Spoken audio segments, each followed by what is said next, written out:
بات جو ابھی کر لینی چاہیے وہ کیا کر لینی چاہیے کہ فلسطینی بھائیوں کی اور مسجد اقصیٰ کے لیے کچھ کیجئے صاحب، ان کی مدد کیجئے اور اس طرح کیجئے کہ جتنی بھی یہودی اور اسرائیلی پروڈکٹس آپ کے گھروں کے اندر موجود ہیں ختم کیجئے اس کو، پاکستانی پروڈکٹس کو لیجئے. جو پیسہ ہے اور ہمارے خلاف استعمال ہو رہا ہے وہ روک دیجئے صاحب، ہمارے خلاف استعمال نہیں ہونا چاہیے. پاکستانی پروڈکٹس کو انہینس کیجئے، پاکستان کو ترقی دیجئے، پاکستان کی معیشت کو مضبوط کیجئے، اور تمام تر وہ پروڈکٹس جو کہ اسرائیلی اور یہودی پروڈکٹس ہیں ہمارے گھروں میں اس کو مکمل طور پر نکال دیجئے. کتاب الشفا کی جانب چلتے ہیں.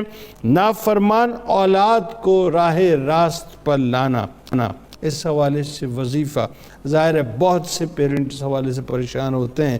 نماز فجر کے بعد 21 دن تک مسلسل بچوں کی پیشانی پر ہاتھ رکھ کر 21 بار یا سلاموں پڑھ کر دم کریں.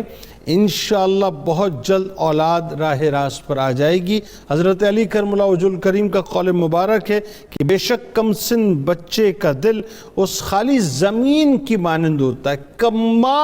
کمال قول مبارک ہے کہ جس میں جو بیج بھی ڈالا جائے وہ اسے قبول کر لیتی ہے. لہٰذا قبل اس کے کہ بچے کے دل پر طاقتیں حملہ آور ہو جائیں اپنے بچوں کی اچھی تربیت کرو. ناظرین کرام، روزنامہ 92 کی تربیت و تحفظ ٹویٹر پہ ہمیں ضرور فالو کیجئے، فیس بک پیج پہ ضرور لائک کیجئے اور یوٹیوب چینل کو سبسکرائب کر کے بیل آئیکن کو ضرور کلک کر لیجئے گا. آپ وہاں موجود، ہم یہاں موجود، انشاءاللہ مل کے نعرہ لگائیں گے. اس دعا، اس امید، اس یقین کے ساتھ اجازت دیں کہ لا یؤمن احدکم حتی اکون احب الیہ من والدہ وولدہ والناس اجمعین. اللہ تعالیٰ آپ کا، ہمارا، ہم سب کا، پاکستان کا اور امت مسلمہ کا حامی و ناصر و آمین. پاکستان کا مطلب کیا؟ لا الہ الا اللہ محمد رسول اللہ صلی اللہ علیہ وآلہ وسلم.